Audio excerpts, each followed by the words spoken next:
বাংলাদেশের উত্তর প্রান্তে এক অজানা গ্রাম, নাম চাঁদপুরা। নদী, খাল, কাঁচা রাস্তা আর লাল মাটির এই গ্রামটা খুব শান্ত। সকাল হলে শোনা যেত মোরগের ডাক, আজানের সুর আর শ্রমজীবী মানুষের ব্যস্ত পায়ের শব্দ। এই গ্রামেই থাকত এক মানুষ যাকে সবাই চিনত হাল্ক নামে। হাল্ক সাধারণ মানুষের মতো ছিল না। তার গায়ের রং সবুজ, কাঁধ ছিল বিশাল, চোখে ছিল এক অদ্ভুত শান্ত ভাব। প্রথম দেখায় মানুষ ভয় পেত, কিন্তু একবার কথা বললেই বোঝা যেত হাল্ক ভেতরে ভেতরে ভীষণ নরম মনের মানুষ। শৈশবের হাল্কের জন্ম ছিল গরিব এক শ্রমিক পরিবারে। ছোটবেলা থেকে এই ব্যস্ত বাচ্চা লালন নাশে ইট টেনে দাখেন মাখা গড় খাড়ে, যেখানে সব অন্যরকম। যেখানে অন্য বাচ্চারা খেলত, হাল্ক সেখানে ইট টেনে নিয়ে আসত, মাটি কেটে গর্ত করত। তার বাবা ছিলেন একজন সাধারণ রাজমিস্ত্রি। বাবার হাত ধরেই হাল্ক শিখেছিল ইট বসানো, সিমেন্ট মাখা, দেয়াল তোলা। বাবা বলতেন, বাবা হাতের কাজ শিখলে কখনো না খেয়ে মরবি না। কিন্তু একদিন দুর্ঘটনায় বাবাকে হারায় হাল্ক। সেই দিন থেকেই হাল্ক নিজের কাঁধে তুলে নেয় সংসারের দায়িত্ব। রাজমিস্ত্রি হিসেবে হাল্ক সময়ে গড়িয়ে হাল্ক বড় হল। সে হয়ে উঠল একজন পূর্ণাঙ্গ রাজমিস্ত্রি।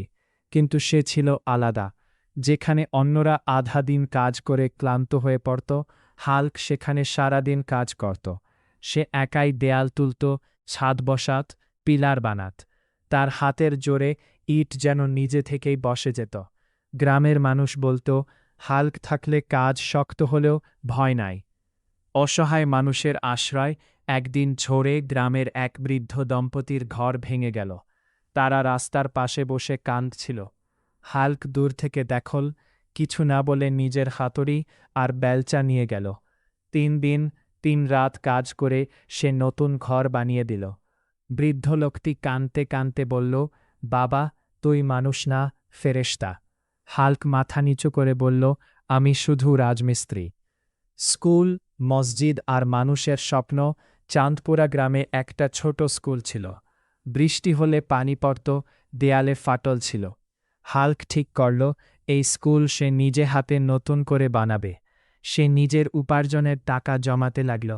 1 বছর পর গ্রামের সবাই মিলে কাজ শুরু করল, আর নেতৃত্বে ছিল হাল্ক। দিনে রোদ, রাতে চাঁদের আলো, হাল্ক থামেনি। শেষ পর্যন্ত তৈরি হলো এক সুন্দর স্কুল। এরপর সে বানাল একটি মসজিদ, একটি ছোট ব্রিজ আর একটি আশ্রয়কেন্দ্র। অবহেলা ও অপমান। একদিন শহর থেকে বড় ঠিকাদার এলো। হাল্কের কাজ দেখে সে হেসে বলল, এত শক্তি নিয়ে গ্রামে পড়ে আছিস কেন?